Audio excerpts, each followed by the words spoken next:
Okay, we're at the back of the house. We're at the garage, the attached garage. You can see that there's been some mortar repair here. That doesn't really look like movement. That looks like maybe automobile movement. Oh no. We do have a little bit of separation in the mortar at the soldier brick. That would be the garage northwest corner. All this wood next to the house. This is all conducive to wood destroying insects. This is conducive to termites. All of this.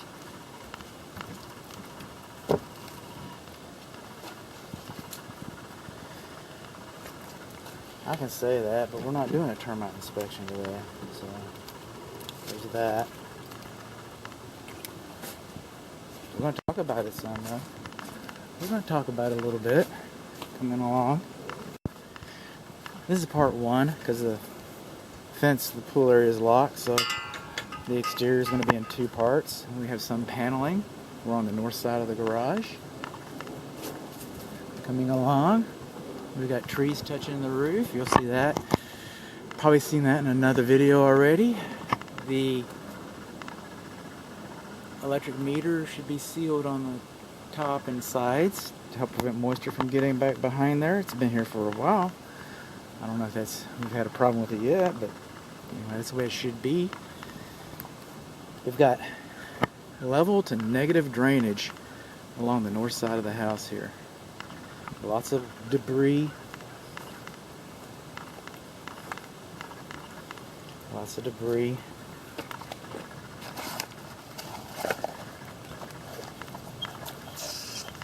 Okay, we got water on this side of the house.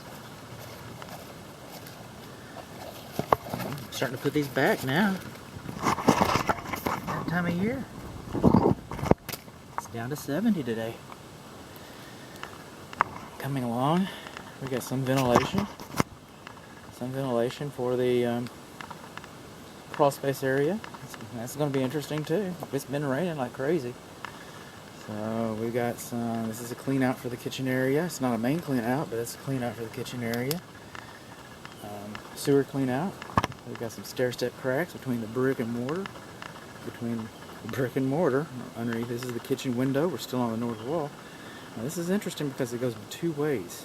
You can almost see something is pulling away. Again, we got all this tree bark. We're just asking for it. I mean, this is Eat at Joe's. I mean, this is a super mall food courtyard for termites. Okay. These covers should be removed. And we got some more stair step cracks between the brick and mortar right here too. We would be on the north side of the formal dining area. Coming along, we got a little more negative drainage right over here. Where does the water go? It goes downhill. That's where it goes. It goes downhill. Now these, some people call them corner pops. These are shrinkage cracks. Call it what you will. That is not a foundation problem. That's a brick problem. Got a brick problem. Got a few cracked bricks right here above it. These are supporting the brick. If it's in the span of a hand, I don't know whose hand, and it goes in this direction. Because the brick is always expanding. It's always growing. It's the only part of your house that grows. You'll never be able to measure it in the cement. It's still drying, believe it or not. As old as this house is, Hoover Dam just dried a couple of years ago. Until I read about the Hoover Dam, I didn't think concrete ever dried. But I guess it does. It's always shrinking. It's always growing. They have different physical properties, so depending on the humidity and the temperature, available moisture, I guess. But anyway, these two, they expand and contract at different rates, and they always take it out on the corners. But that's not a foundation problem. Trees shouldn't be closer than 25 feet to the structure. At one time, these steps were probably dimensionally uniform. They probably were. This handrail does not seem to be capable of standing 200 pounds of lateral pressure. And because these steps have dropped, now we've got a high step over here, so they're not dimensionally uniform. It may be a trip hazard. And higher than 7 3/4 inches. That's pushing it. I think it is. Over here, this is the front parlor, formal living area. See these holes? There's only one reason for these holes. There's only one reason to put holes around a structure like that, and that is subterranean termite treatment. It's where they apply the product or the poison. So what we know when we see holes like this, there's no other reason for these holes. So when we see holes like that, we can be reasonably confident that this house has been treated at least one time for subterranean termites.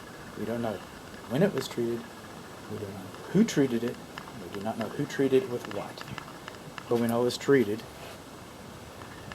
Yeah. Some stair-step cracks. These are called soldier bricks. These are called sailor bricks for obvious orientation reasons.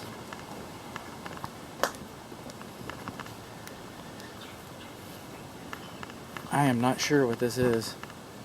If I don't know something, I'll sure tell you. This seems like some kind of a drainage system made out of rain gutter downspout behind the brick. I just don't understand that. We're going to talk about him in a little bit. We're already running out of battery. We've got weep holes. Homeownership 101, all roofs leak, all walls leak. We expect them to drain water faster than they accept it. And most of the time, only vapor comes out of there. You can have an experience, you can have an event. I've seen some events when water came out, and water will come out. But most of the time, it's just vapor. But those are there by design. These bushes next to the building. Okay, that was the east side of the house, the front, where the front porch was, and the drill holes. And now we're on the west side of the house, and all these bushes are too close.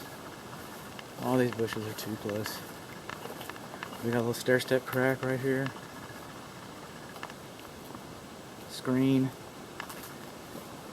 coming on along, more stair-step cracks. This is the largest stair-step crack I've seen so far. I'm assuming this is the master bedroom, right there by the condensing unit. This debris, again, just asking for it. And then we got negative thanks to the tree that's too close to the house. No further than 25 feet, right? Okay. Oh, and here's one more thing. How about that? It just keeps coming. See how much battery I got. Okay, see the shingles? See the fascia board? See between the shingles and the fascia board? That edge flashing, drip edge flashing at this point. It's not supposed to be lapped less than 2 inches. You'll probably never have a problem with it. Probably never have a claim denied because of it. But I do know that the manufacturer says a minimum of 2 inches.